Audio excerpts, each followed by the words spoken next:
Hi everyone, here's some of us heading your way tonight. Your news at 9. The city's new mask mandate has been in effect for just a few days, but how will it be enforced? And is that enforcement enough? I'm Chris Warner. We'll hear from city officials and local residents. Plus, going to learn about an effort to organize a recall vote for the Joplin City Council members who voted for this latest mask mandate.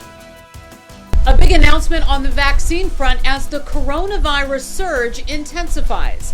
I'm Laura Engel in New York. Details straight ahead. Delcatti's weather tonight. Jacob Leonard has sports. This is KOAM News at 9 on Fox 14. The 4 states' most watched news starts now.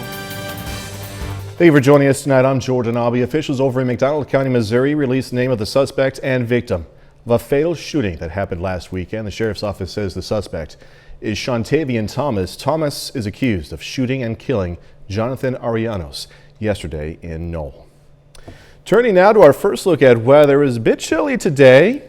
Kinda. Delcatti, yeah?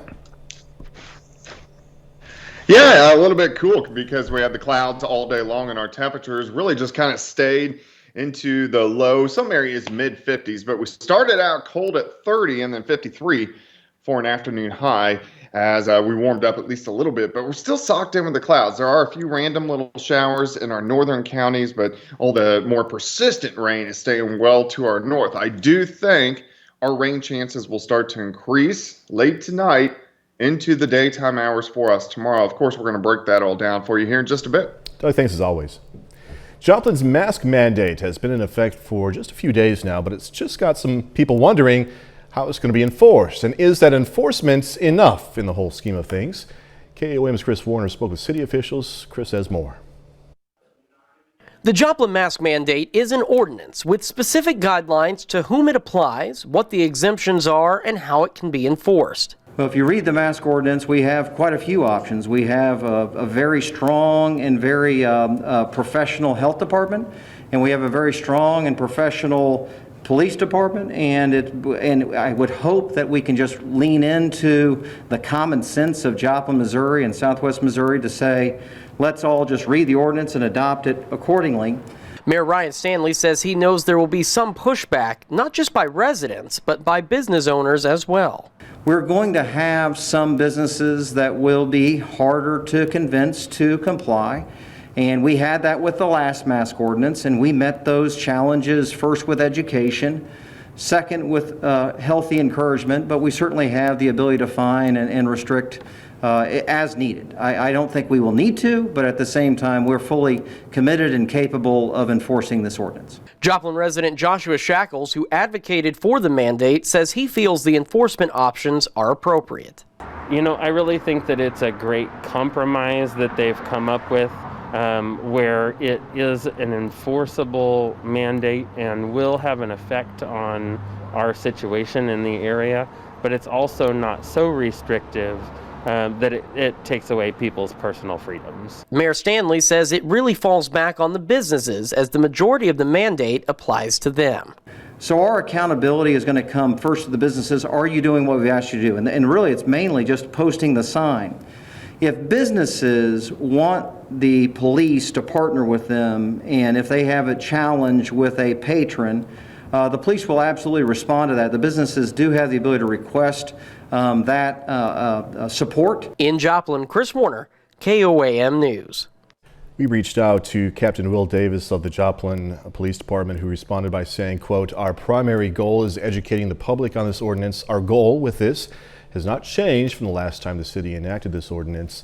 We feel the ordinance is very clear." Petition in Joplin seeks to recall members of the city council who voted for this new mask mandate. 6 of 9 council members voted in favor of the mandate last Thursday. A petition organizer believes the council members should be removed from office for failing to protect the federal and state constitutional rights of citizens.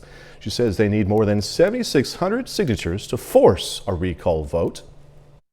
I think that we're going to, as word gets out, more and more of us are banding together, and we're going to see some good changes in the future. The group hopes to collect enough signatures to hold the recall vote in April. Joplin city officials today provided an update on some safe holiday attractions going on this year. The Spiva Park tree is up and lit. The holiday tree trail at Mercy Park is set to be lit tomorrow. giving residents a space to enjoy some holiday cheer with plenty of space, of course, for social distancing. Here at the city, we understand that everybody's world looks different, and so we're trying to figure out ways that people can still enjoy the holidays and still practice, some of the safe precautions that we have advised them to do. Having outside events is one of the best ways to do that. A portion of Campbell Park is also decorated for the holidays. Missouri Department of Health and Senior Services is reporting that the state's hospitals are nearly 4/5 full, and ICU capacity is even more limited. In Southwest Missouri, the department says hospital ICUs have 13% capacity remaining. Statewide, hospitals are operating with a little less than 80% of beds full, leaving 21%. And statewide, ICU capacity is at 17%. There are now 3 vaccines, all asking for FDA approval. AstraZeneca joining Pfizer and Moderna today, announcing their vaccine candidate was highly effective in large-scale trials. Fox News senior correspondent Laura Engel has more now from New York. As health officials brace for a post-holiday COVID surge, the race for a vaccine is ramping up. Drug maker AstraZeneca announcing on Monday their vaccine candidate was up to 90% effective in large-scale trials, and they're now asking the FDA for emergency use authorization. It's the 3rd vaccine to reach that point, but unlike competitors Pfizer and Moderna, AstraZeneca's candidate does not need to be stored in specialty freezers and will be significantly less expensive as well. Our goal, as the Vice Chancellor said at the beginning, to make sure that we could have a vaccine that was accessible everywhere. I think we've actually managed to do that. The next step, regulatory approval, which could come in as little as 3 weeks, setting up a target date of December 12th to start vaccinating doctors, nurses, and other frontline healthcare workers. We have to vaccinate 70% to bring it up to a level where it really slows it down. We will be able to accomplish this with these vaccines. While they wait for the vaccine, a growing number of cities and states are introducing new social distancing rules. Here in New York, some communities will be facing varying levels of restrictions as part of a micro-cluster targeting strategy, but some governors are still resisting new restrictions. We've all learned what works and what does not work, and one thing that government does not need to do is to micromanage the lives of everybody. The FDA will be meeting on December 10th to consider Pfizer's request for emergency use authorization. In New York, Laura Engel, Fox News. Moderna is revealing some of its pricing plans for its coronavirus vaccine. Speaking to a German publication, the company's CEO says it will charge governments between $25 and $37 per dose. Okay, that's the charge to governments. Moderna has said its vaccine is more than 94% effective in preventing COVID-19, as we've been hearing about. The company is planning to apply for emergency use authorization from the FDA before the month is out. All right, in tonight's KOAM News Now poll, we were asking, do you plan on getting a COVID-19 vaccine when they become available? You can vote on our website, KOAMnewsnow.com/vote, or use our app on your mobile devices. Results update instantly in our broadcast. We're going to check back on the results periodically during tonight's show. KOAM News at 9 on Fox 14 takes this time now to honor one of our 4 state heroes. Patrick Harrison served the U.S. Army from 1990 to 2006. Native of Galena, Kansas, Harrison was stationed in Iraq. We are proud to thank Sergeant Patrick Harrison, tonight's 4 state hero. Doug is next. He's ready to go, as we saw just a few minutes ago, just sitting there begging to do weather. He's up next with a complete look at the forecast. And a bit later in sports, Kansas City Chiefs won a nail-biter against their rivals, Las Vegas Raiders, last night. Going to have post-game reaction in sports.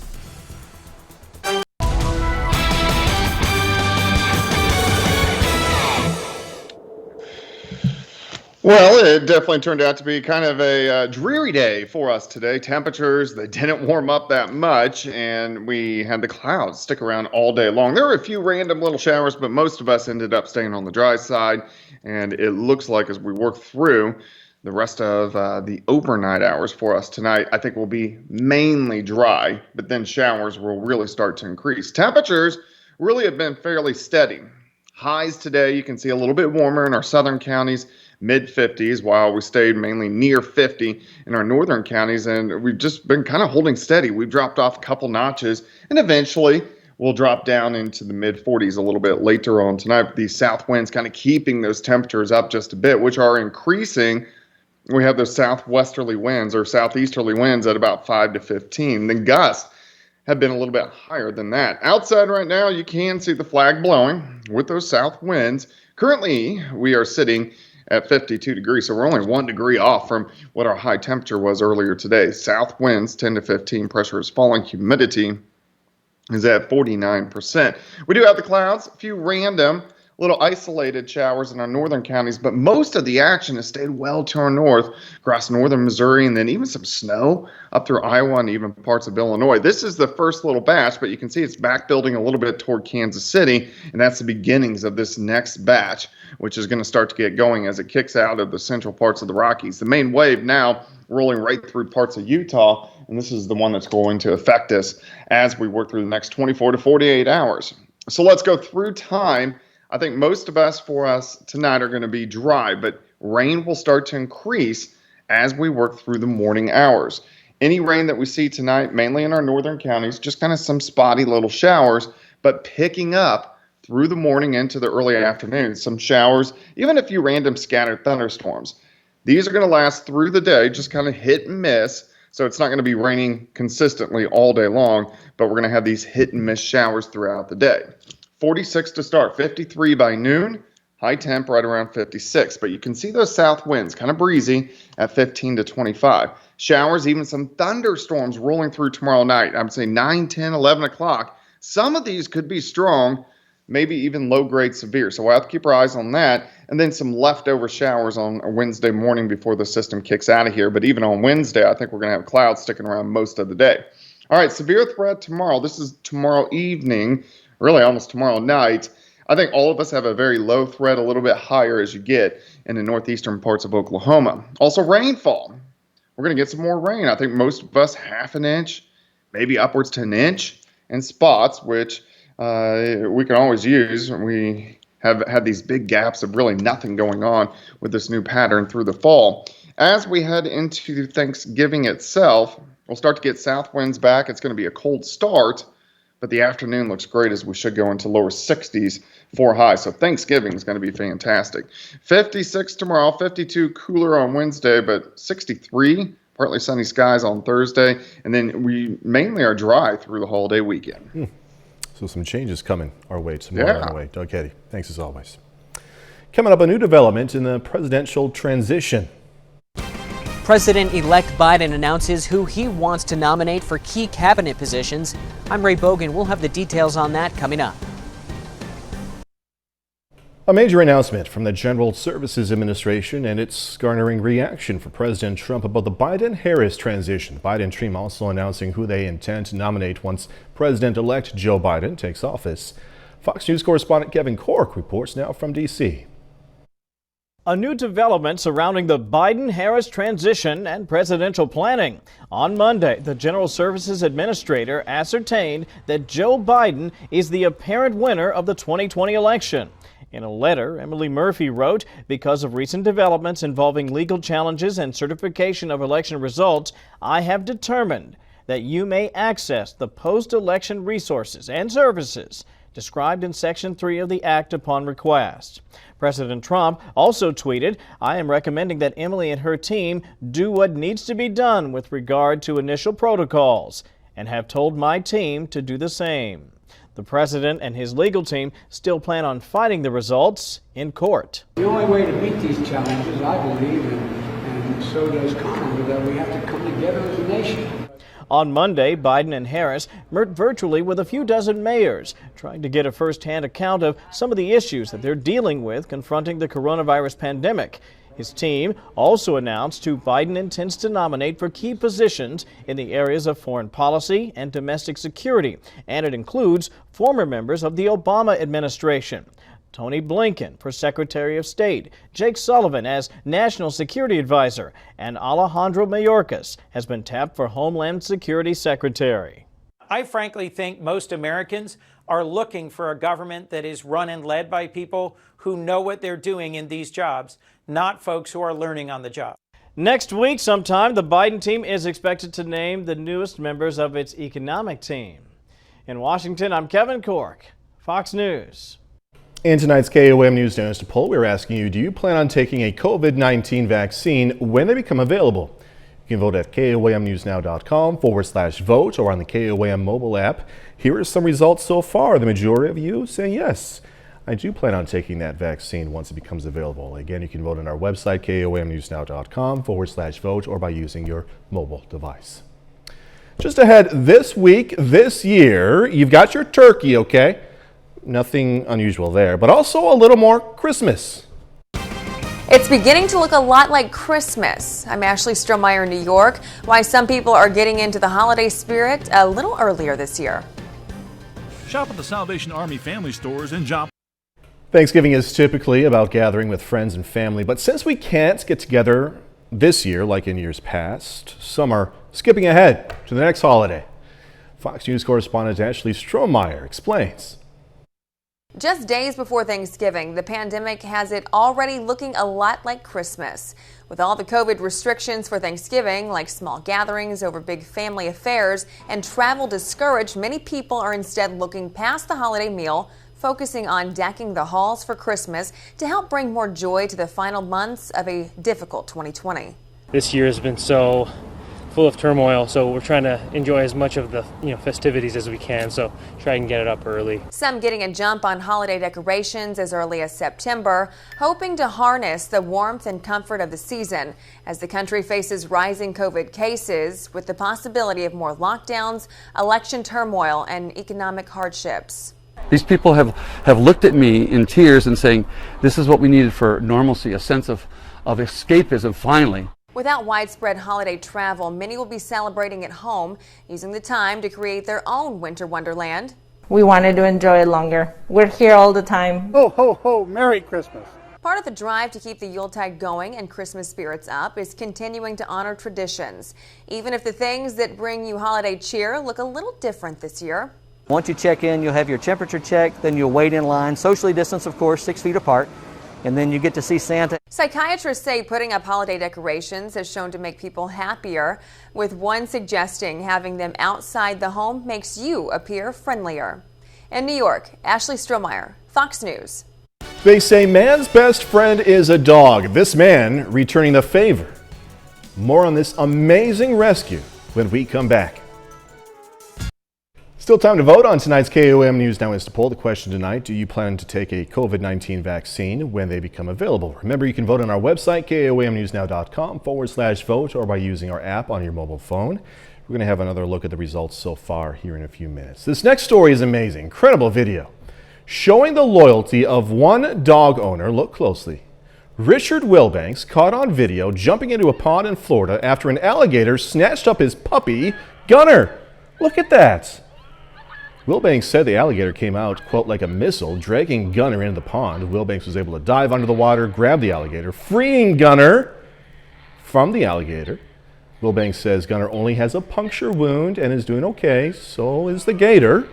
He says the pup will be kept on a leash from now on, not allowed to go near the water. That pup's certainly lucky to have Wilbanks as its owner. Alligator could have drowned that dog. Goodness. Smells of Dunkin' are getting lit. The donut chain is bringing its lineup of scented candles back. They reportedly capture the essence of some of Dunkin's most popular products, the old-fashioned donut and its original blend coffee. Dunkin' teamed up with home fragrance and lifestyle brand Homesick to bring the candles back after a previous run back in 2019. You know, the good year, 2019. Team of researchers and perfume chemists worked with Dunkin' to make sure each candle accurately captured the scents Dunkin' fans smell every day. You know, for some people, the smell is enough to, get you going for the day or for how much longer on the day you have left. Of course, you still need to drink that cup of coffee, but the smell does a little bit of stuff. 30 more minutes, news, weather, and sports coming your way. We speak with local health officials on following CDC guidelines when traveling this holiday season. I'm Caitlin Shive. That's coming up. Plus, going to learn about a silent auction to help restore 3 historic murals. Also, the federal government says millions of Americans did not collect their stimulus check from April. And Wisconsin police making an arrest after a mall shooting, officials saying the suspect is a teenager. As Thanksgiving is now just a couple of days away, many people are in the midst of traveling to family gatherings. But Local health officials want to be sure you are doing that safely. KOAM's Caitlin Shive has some tips from the health department. Whether you are traveling by bus, car, or plane, the COVID-19 pandemic is still ongoing, and health officials are recommending following certain guidelines to keep you and your family safe this Thanksgiving. Avoid going inside of gas stations if you can. Carry some hand sanitizer with you, some sanitation wipes, wipe down gas pumps. If you have to stop along the way to eat, of course the safest way is going to be if you pack your own food. Second safest way would be to go through a drive-through. The CDC has official recommendations on their site regarding travel for Thanksgiving, like checking travel restrictions, getting a flu shot before travel, wear your mask, social distance, wash your hands, avoid touching your mask, eyes, mouth, or nose, bring extra supplies, and know when to delay your travel. If you're ever on the CDC side, it is very large. There's a lot of layers to it, but we ask individuals to use common sense. And to have those conversations if there are concerns ahead of time with family you plan on traveling to or who are traveling to you.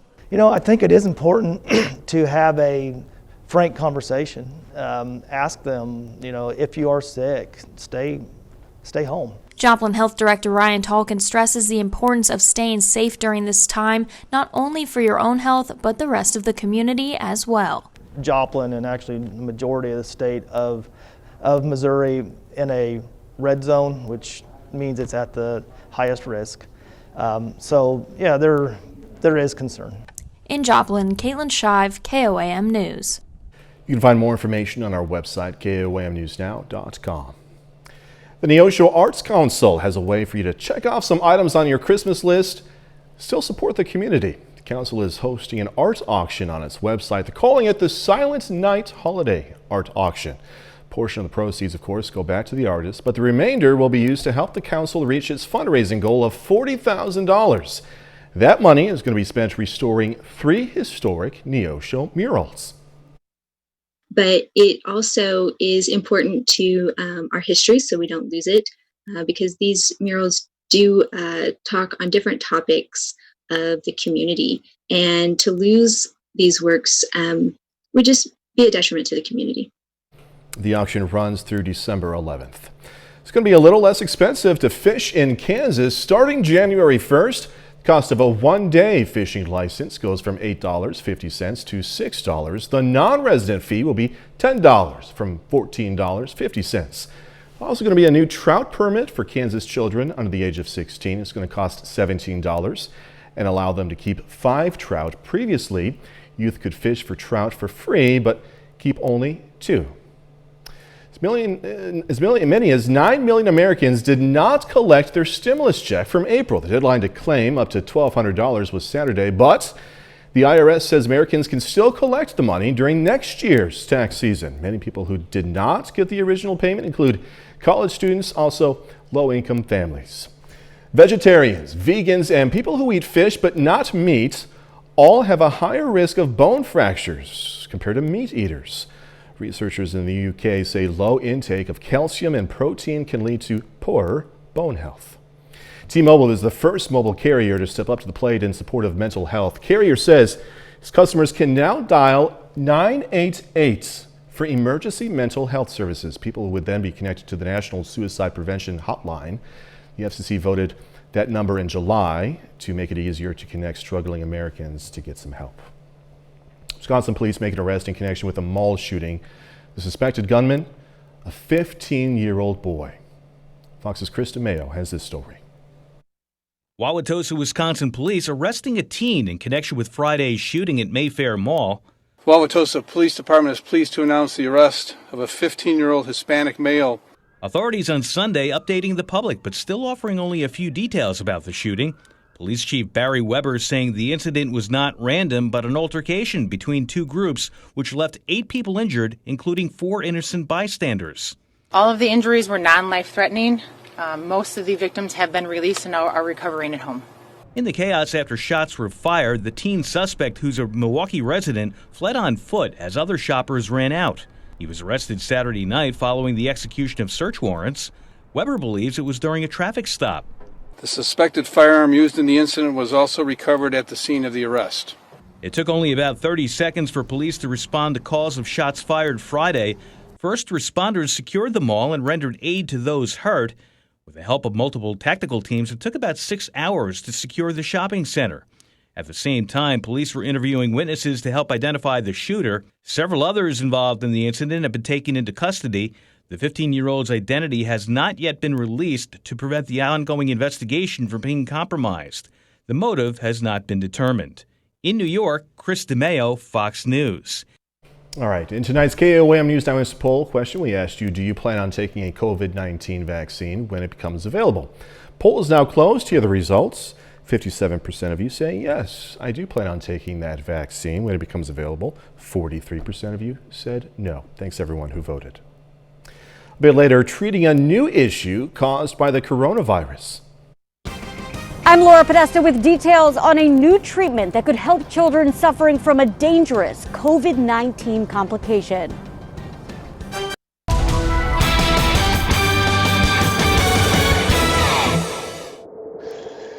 Well, it definitely turned out to be a dreary day for us today. Temperatures, they were really pretty cool. We only made it up into low, some areas mid-50s, and we had mostly cloudy skies throughout the day. We got a little bit of sunshine earlier in the morning hours. Great time-lapse Indigo Sky Casino and Resort, of course, just outside of Seneca, Missouri. Look at our temps for highs. Most of us mid-50s, a little bit warmer in our southern counties, but over the past couple hours, we really haven't gone anywhere. Our temps have been staying fairly steady into lower 50s. I think eventually we'll get back into the mid-40s a little bit later on tonight. Southeasterly winds at about 15 to 20, or at least a gust.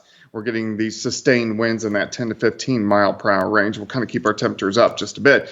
Currently outside, we sit at 52, south winds at about 10 to 15. Humidity is at 49%. And we've had just mainly clouds all day. You can see some showers starting to pop up in our northern counties, but most of the action has been up across north central Missouri, Iowa, and then stretching back through Illinois. But our main system now starting to kick out across the central parts of the Rockies. As this rolls in, our rain chances will increase across the region as we head through tonight and then into the daytime hours tomorrow. Any showers tonight mainly stay in our northern counties. I think everybody else mainly dry.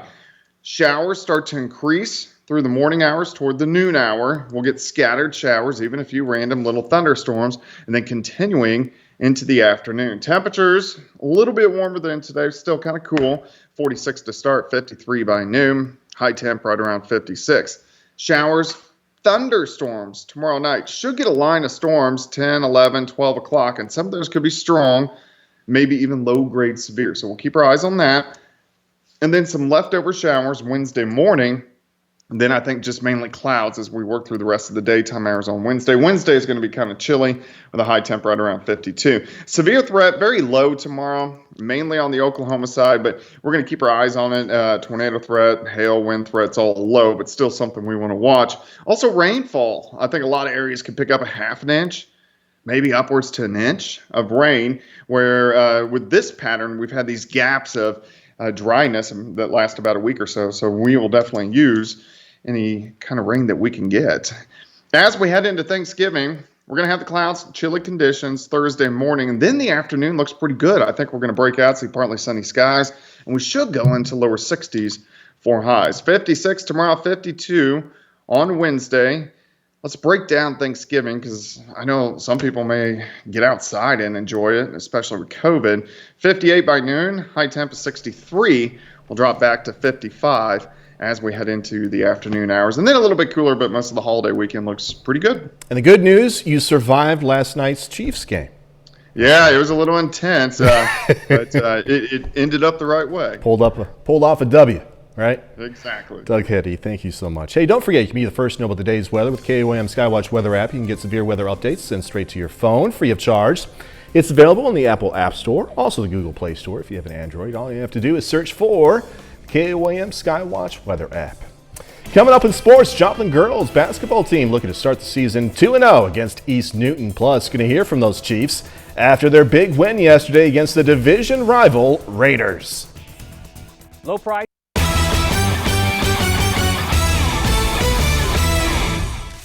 The Joplin girls basketball team is 1-0 to start the season. On Friday night, those Eagles beat Cassville in their season opener in their first game under head coach Luke Floyd. Tonight, it's the home opener for Joplin.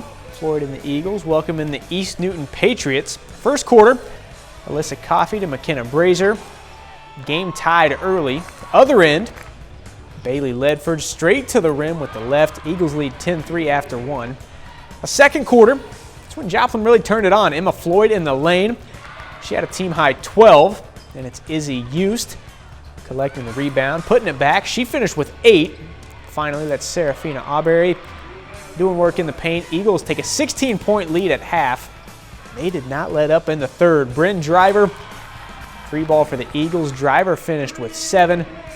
8 players scored tonight for Joplin, 4 with 7 or more. Eagles win their home opener 46-28. It's great, I guess, if you have a player that scores 30 a game, but I've never had that. So we just teach our girls to do your role. We find the best shot instead of the first shot, and we're doing a really good job of finding our open teammates and knocking them down, and that's a credit to the girls and playing very unselfish. The Kansas City Chiefs got a little revenge this week. The Chiefs needed the full 60 minutes, but they got by the Raiders 35-31 on Sunday night. Patrick Mahomes did it again on Sunday night for the Kansas City Chiefs. I'd take him over everybody, and I'm lucky to have him. So as we are as a football team, as we are as a city. After watching the Raiders score the go-ahead touchdown, Mahomes took the field down 3 with less than 2 minutes left, feeling confident. We're going to score. I just didn't know if it was going to be overtime or we were going to win it. Like he has plenty of times before, Mahomes brought the Chiefs back, connecting with Travis Kelce for the 22-yard game winner with 28 seconds left on the clock. Once we got in the field range and we still had time left, I knew that I was going to hope that we had a couple shots at the end zone, and we were able to find Kelce on that last one, and he made a big play. Kelce finished with a team-high 127 receiving yards on the night, catching 8 of his 10 targets. He has a great understanding of not only zone and man coverages and how to get himself open, but how to be on the quarterback's timing. And I think that comes from him playing the quarterback position and him having the years and the experience. On the other side, the defense stopped the Raiders just twice on the night before Daniel Sorensen sealed the deal with an interception on the final drive. The important thing is that you hang with it in games like this, and you bear down the best you can as time goes on. So, I mean, that's what we did. Defense, they bared down when needed most. That's a great football team. Teams beat a lot of good football teams, including ourselves, and we needed everything we had to win this football game. The Chiefs are now 9-1 on the year. They'll be back on the field next Sunday on the road against the Tampa Bay Buccaneers. That's a look at sports. We're back with more news after this. While some cases of the coronavirus tend to be mild for children, more than 1,000 have developed multi-symptom inflammatory syndrome, or MIS-C, in children. It's a rare complication, but it can be life-threatening. Reporter Laura Podestra has more on the first child in the country to receive an experimental treatment for MIS-C. KJ Griffin is a 4-year-old with a big personality. His mom cannot believe she came so close to losing him. It's not a good feeling not to watch your kid like that.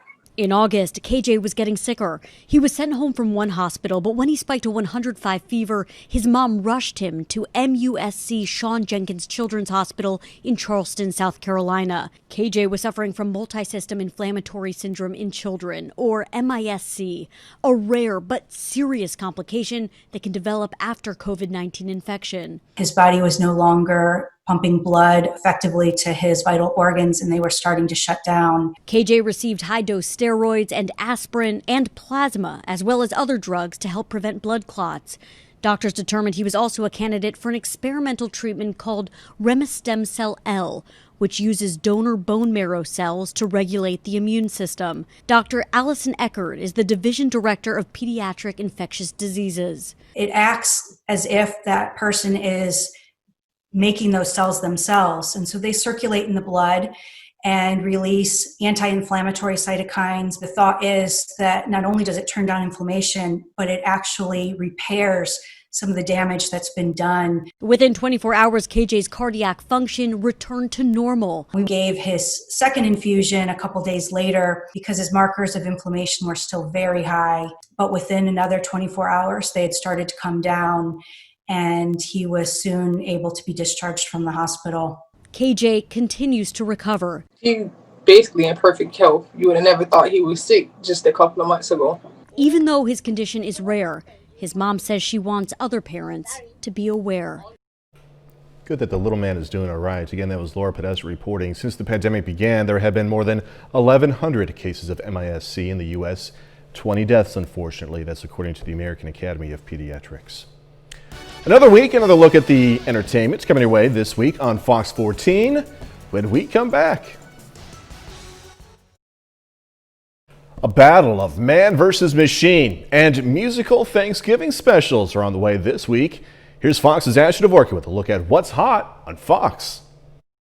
Guys, we're going undercover. Monday starts with Sid and McKenna of LA's Finest going undercover as their hunt for Knox continues. Now, if you give up, I got nothing. Then on Filthy Rich, the Monroe family searches for Antonio's missing son, and Margaret makes a discovery about Eugene's plane crash. They had been carnivores.